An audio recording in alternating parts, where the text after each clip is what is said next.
Tiga. Oke, Bismillahirrahmanirrahim. Assalamualaikum warahmatullahi wabarakatuh. Kami dari kelompok 5 ingin mempresentasikan hasil diskusi kelompok kami mengenai tugas analisis perencanaan emisi PM10 pada industri, yang mana analisisnya kami pada halaman 41 sampai 54. Oke, selanjutnya.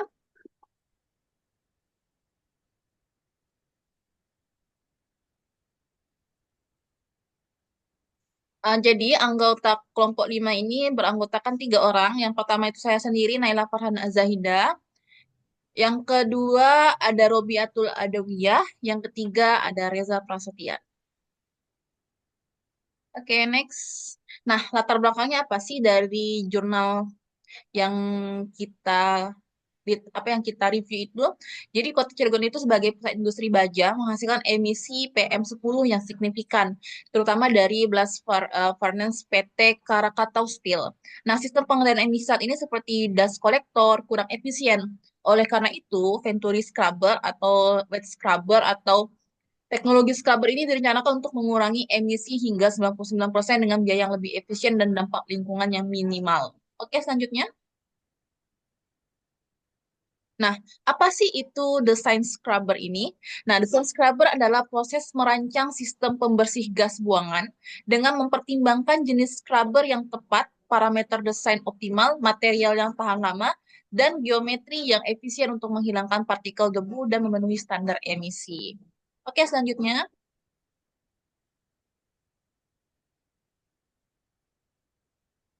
Nah, dari desain scrubber ini ada beberapa jenis, ya ada 3 jenis. Yang pertama ada menara semprot atau spray tower. Spray tower ini itu sederhana, aliran gasnya melewati semprotan air. Yang kedua ada scrubber siklonik atau cyclonic, yang mana aliran gas ini berputar, partikel dorong ke dinding dan tertangkap oleh air, lebih efisien dari menara semprot. Nah, kemudian yang jenis terakhir ada scrubber venturi. Aliran gas ini dipercepat melalui venturi, air disemprot menciptakan kontak kuat untuk menghilangkan partikel. Oke, next. Nah, ini ada parameter wet scrubber. Parameter untuk operasi untuk sebuah scrubber itu ada, kan tadi ada tipenya, ada 3 tipe. Terus ada ini parameter-parameternya ada pressure drop, rasio L or G atau LG, tekanan cairan, kecepatan gas, dan cut diameter. Oke, selanjutnya.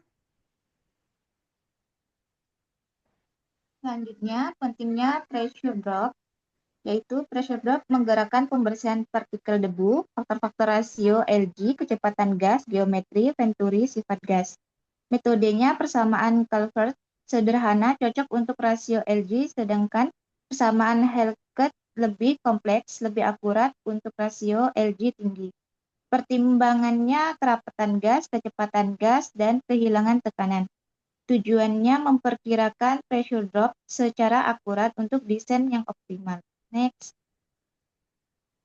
Teori daya kontak. Yang pertama ada definisi teori daya kontak, yaitu efisiensi scrubber ditentukan oleh energi yang digunakan untuk kontak debu cairan, bukan metode kontaknya. Yang kedua ada total daya kontak.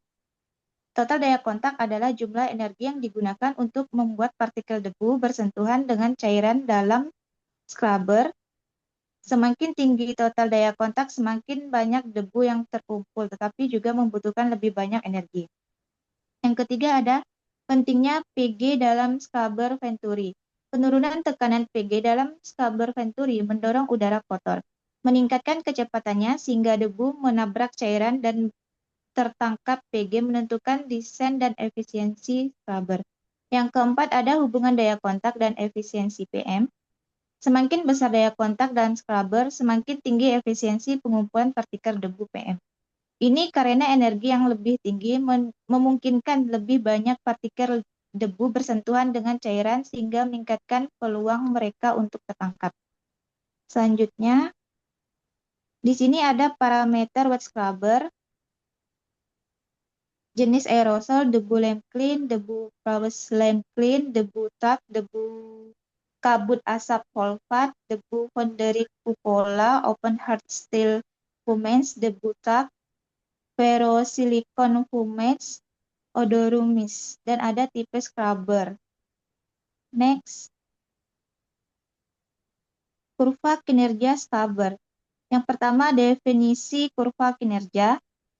Kurva kinerja adalah efisiensi pengumpulan scrubber sebagai fungsi dari diameter partikel pada pressure drop yang ditentukan. Yang kedua, efisiensi pengumpulan keseluruhan adalah jumlah efisiensi pengumpulan di setiap rentang ukuran partikel. Yang ketiga, cara menggunakan kurva kinerja, yaitu CER dibagi PG tinggi sama dengan efisiensi PM tinggi, tapi biaya juga tinggi. CER menentukan PG optimal. Yang keempat, efisiensi pengumpulan fraksional. Efisiensi pengumpulan fraksional adalah fraksi massa dari kisaran ukuran dikalikan dengan efisiensi pengumpulan untuk rentang tersebut. Selanjutnya, metode Culver Cut Diameter. Metode ini mengasumsikan bahwa parameter perancangan yang paling signifikan untuk wet scrubber adalah diameter partikel yang dikumpulkan pada efisiensi 50% atau cut diameter.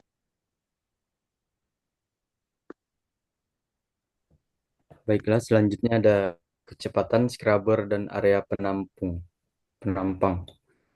Kecepatan pada toat tergantung pada campuran cairan gas dan ratio LG, turbulensi, distribusi campuran cairan gas dan P di torat hidrolik losses di troat. Selanjutnya ada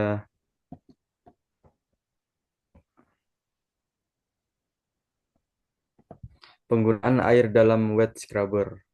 Yang pertama ada sirkulasi ulang atau meminimal konsumsi air, dan yang kedua ada air pengganti, mengganti air yang hilang karena penguapan dan blow down. Selanjutnya ada laju blow down terkait dengan beban PM dan konsentrasi padatan. Dan yang terakhir ada total penggunaan air, menghitung konsumsi air tahunan.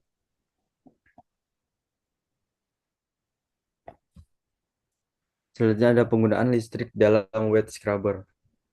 Yang pertama, ada daya kipas. Diperlukan untuk mengatasi penurunan tekanan dalam scrubber. Yang kedua, ada pompa. Diperlukan untuk mengedarkan cairan scrub. Yang ketiga, ada efisiensi kipas dan pompa, mempengaruhi konsumsi daya secara keseluruhan. Yang keempat, ada menyeimbangkan konsumsi daya dengan efisiensi pengumpulan PM. Ilustrasinya pada gambar di sebelah. Selanjutnya ada keuntungan wet scrubber. Yang pertama ada serbaguna, menangani berbagai ukuran dan jenis PM. Yang kedua ada andal, teknologi yang telah terbukti dengan prinsip desain yang mapan. Yang ketiga ada modular, mudah disesuaikan untuk memenuhi kebutuhan proses yang berubah. Dan yang keempat ada keamanan, dapat menangani debu yang mudah terbakar dan meledak. Selanjutnya, Oke, selanjutnya ah, masih lanjut. ada jenis-jenis desain scrubber. Yang pertama, penggunaan dan pembuangan air, potensi masalah lingkungan. Yang kedua, ada korosi, membutuhkan pemilihan dan pemeliharaan material yang cermat. Yang ketiga, ada biaya, investasi awal lebih tinggi dibandingkan dengan teknologi lainnya. Yang terakhir, ada manajemen produk sampingan, membuang lumpur PM yang terkumpul.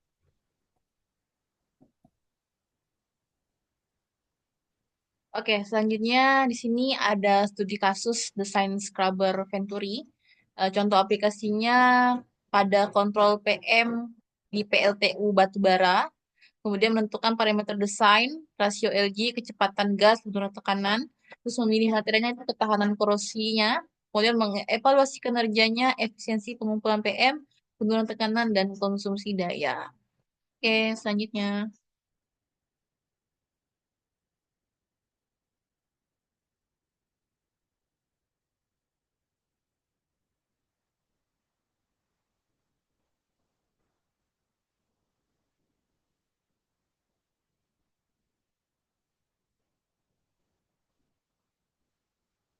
Selanjutnya, silakan kepada Robiatul Adawiyah.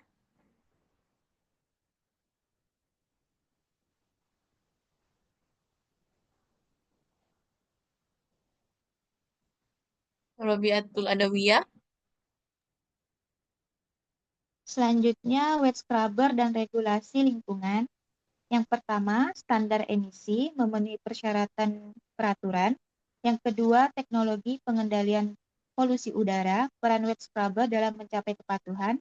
Yang ketiga, ada teknologi kontrol terbaik yang tersedia, mempertimbangkan pilihan yang paling efektif dan layak. Yang keempat, izin dan kepatuhan, menavi- menavigasi peraturan dan persyaratan pelaporan.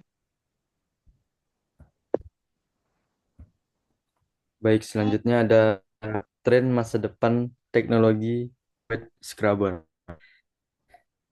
Yang pertama ada efisiensi energi, mengembangkan scrubber yang lebih hemat energi.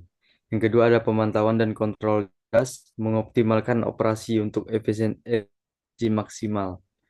Yang ketiga ada teknologi yang muncul, menggabungkan wet scrubber dengan metode kontrol PM lainnya. Dan yang terakhir ada keberlanjutan, meminimalkan konsumsi air dan energi, mengurangi pembangkitan limbah. Oke, baik. Selanjutnya sudah di penghujung presentasi yaitu kesimpulan. Yang pertama, permasalahan emisi. Sistem pengendalian pencemaran udara berupa dust collector yang saat ini digunakan oleh PT Krakatau Steel atau Persero TBK dinilai kurang efektif dalam mengendalikan partikulat PM10 menyebabkan adanya debu fugitif. Nah, yang kedua, solusi teknologi ini adalah wet scrubber, khususnya jenis Venturi scrubber, diusulkan sebagai teknologi alternatif untuk pengendalian emisi karena efisiensinya yang tinggi dalam menangkap partikulat hingga 99% dan biaya operasional yang lebih rendah dibandingkan teknologi lainnya. Kemudian, yang ketiga, efisiensi dan keunggulan dengan Venturi scrubber ini, emisi partikulat dapat dikurangi sesuai baku mutu lingkungan.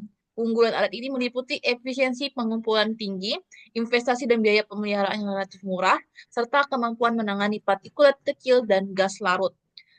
Nah, terakhir kesimpulannya dapat disimpulkan bahwa dampak lingkungan akibat implementasi wet scrubber ini diharapkan dapat mengurangi dampak pencemaran udara di sekitar wilayah industri dan mendukung keberlanjutan lingkungan. Oke, baik. Terima kasih. Sekian dan terima kasih dari kelompok kami. Apabila ada penjelasan yang kurang dimengerti, mohon dimaafkan. Kelompok kami mengucapkan banyak-banyak terima kasih dan minta maaf yang sebesar-besarnya. Wassalamualaikum warahmatullahi wabarakatuh. Waalaikumsalam Waalaikumsalam. warahmatullahi wabarakatuh.